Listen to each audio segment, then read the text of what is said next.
Alright, um, I mean, sometimes I don't even think that some movies should have, I don't know, merit, I suppose one could say, any words at all. The funny thing about this is that, I mean, alright, so in the past I've watched loads of horror, right? And I went there a bit there again, once again. I mean, besides the recent one I watched called Nicole, which was slightly different from most. I mean, it wasn't straight horror anyway, and it didn't do much until the very end. But yeah, no, this one actually was more like Japanese horror I used to watch. But yeah, I mean, despite that, it's still very formulaic. It's not even as original as the Japanese horror. I mean, it's nothing like I'm not specifying here like something like the Ring or I mean there were elements of the Ring, but it's not subtle and or Dark Water that is even more subtle I think. No, this was more like Death Bell, I think it was called, or no, even more so. Though not so much with regards to the puzzles. That's the thing. It had puzzles, which made it original, from what I remember. Seemingly academic puzzles, also, although I'm not sure the audience was supposed to participate as well in solving them. But no, it's from what I remember, it actually had an interesting ending, whereas this was fairly formulaic in its ending. Yeah, but oh yeah, this was more like Final Destination, yes, as its article, mentions. But it's it you know so yeah, it's called Countdown, and it's very basic premise, obviously, but they did at least try to I mean I liked how they delved into it with regards to computer code and how it could possibly be hacked. But then, of course, they backtracked and didn't really give any sufficient explanation as to why suddenly it reverted back. It would be interesting if it did. Something like say anything. But obviously, it just some movies do not rise up to the opportunity, I guess.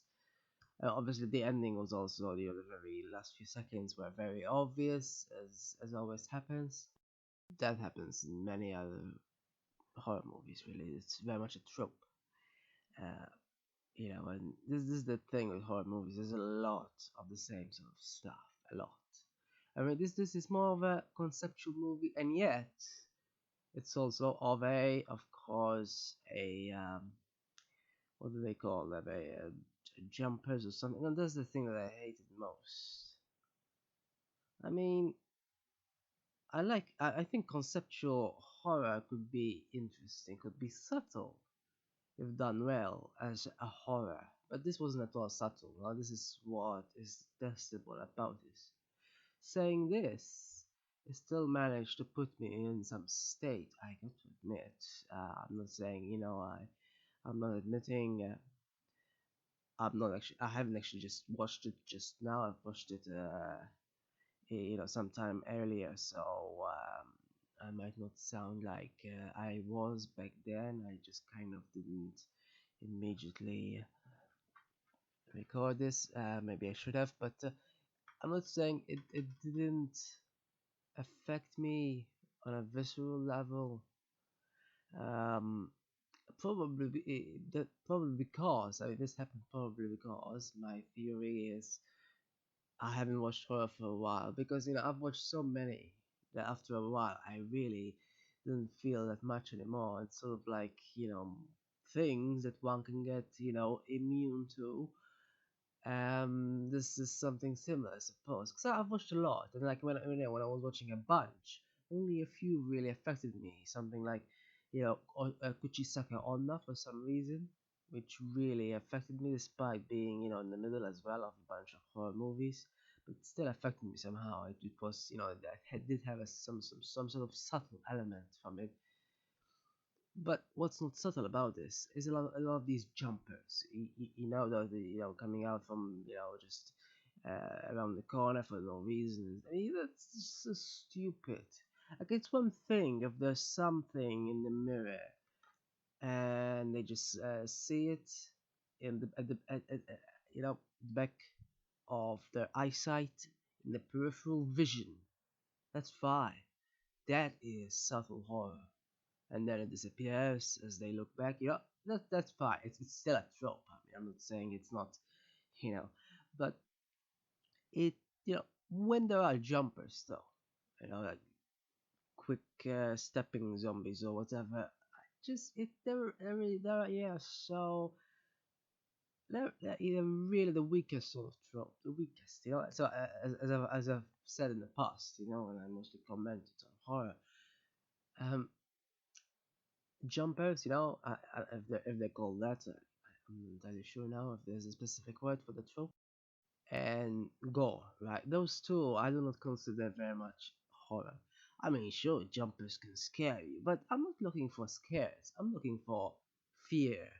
I think a lot of the horror directors mistake those two, which I think is sort of stupid because scary isn't the same as fearful. You know, I got afraid of The Ring when I first watched it, and incidentally I did watch the American version first.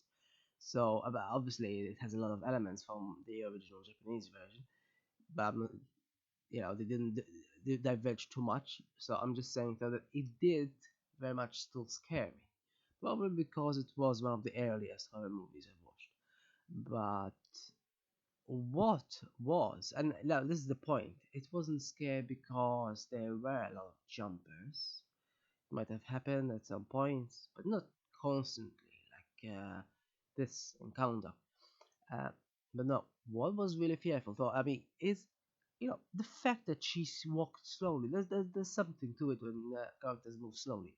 Now, zombies do walk slowly, but they're more disgusting, I suppose, rather than just fear to be feared, um, and annoying, I suppose. I mean, that's I think that could be said of the first Resident Evil game, which I happened to try, and it's just boring. I mean, it has jumpers as well, that's for sure. Those dogs, but you know, there was something else to horror. So just jumpers and gore. There is really something else. And as I always say, as I've said in the past, there are a few horror that I much prefer from the masses. I mean, there's a lot of horror that I don't care about. My average rating for horror is about 5 or so. I only give higher than that to very few. And one that I consider one of the best is Jacob's Ladder, the original. And that is because it has an intricate story first of all, which Countdown didn't really. It's a fairly basic story. It basic stories aren't necessarily worse, but they need characterizations, and such. Whereas this was built solely on this apprehension. Not that it didn't affect me. It did, as I said. It made me feel, but it's more about the threats in this case, in this sense. Not that. I mean, I'm not saying. What I also liked is the fact that they had demons along with such. I mean, whenever the demons were involved, shall we say, I do like it. Like when I watched that anthology recently. What was it called again? I quite liked that, but not as much as. I mean, I didn't like this as much as that. That I liked more. Yeah, that one called simply Ghost Stories. Yeah, it was, I think, Ghost Stories. Quite a simplistic name as well, but I prefer that.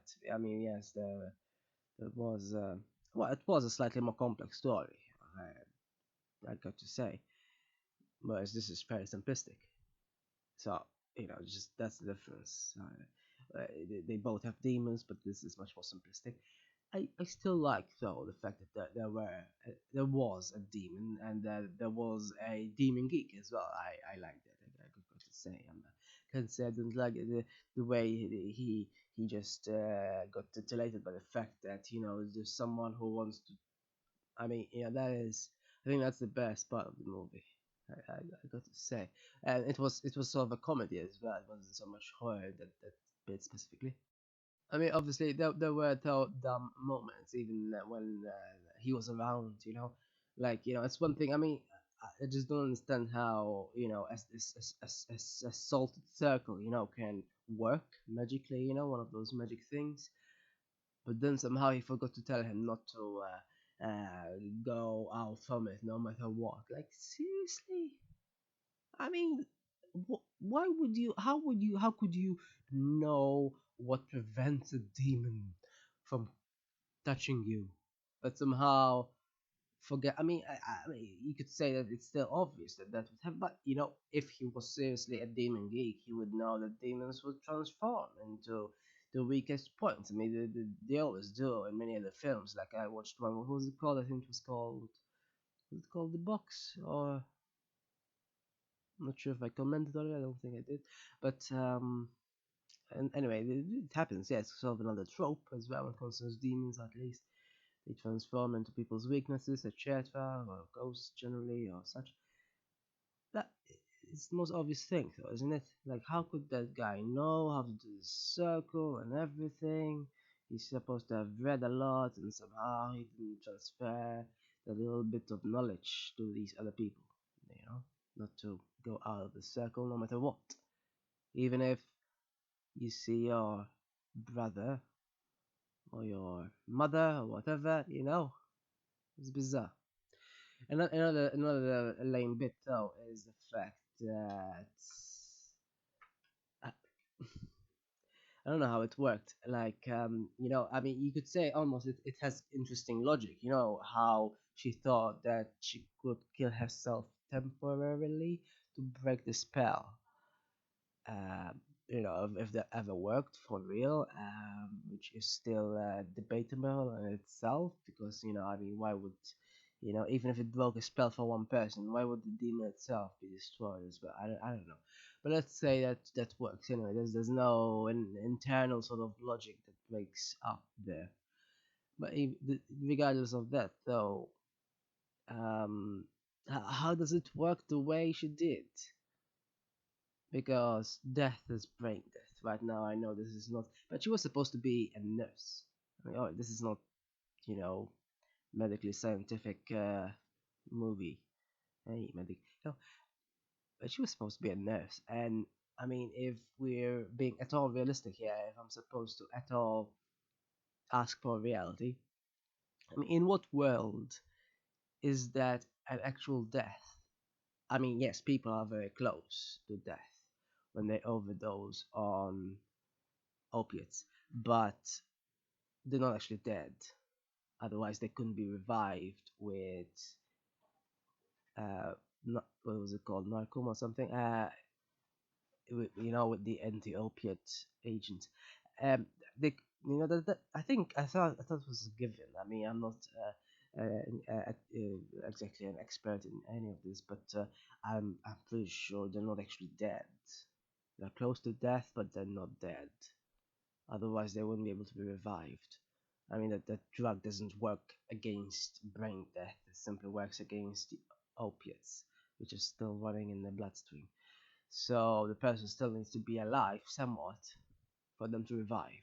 So that's the whole point, though. If we're talking about internal sort of logic, if the spell is only broken if somebody already dies, then that's not death. It shouldn't have been broken. But I don't know, or maybe I'm asking too much of such a simplistic movie. Otherwise, it still worked on a visceral level. I got to admit, it's. I mean, I had to pause at one point to watch. Yeah, say some sort of rom com. I just I don't know, maybe because I didn't do kind of like opiates. When if you don't do them for a while, you end up as it happens, ironically. But I mean, I still felt though somewhat. I don't know if it was fear or just scared, as I said, there's a difference, but it did affect me somewhat.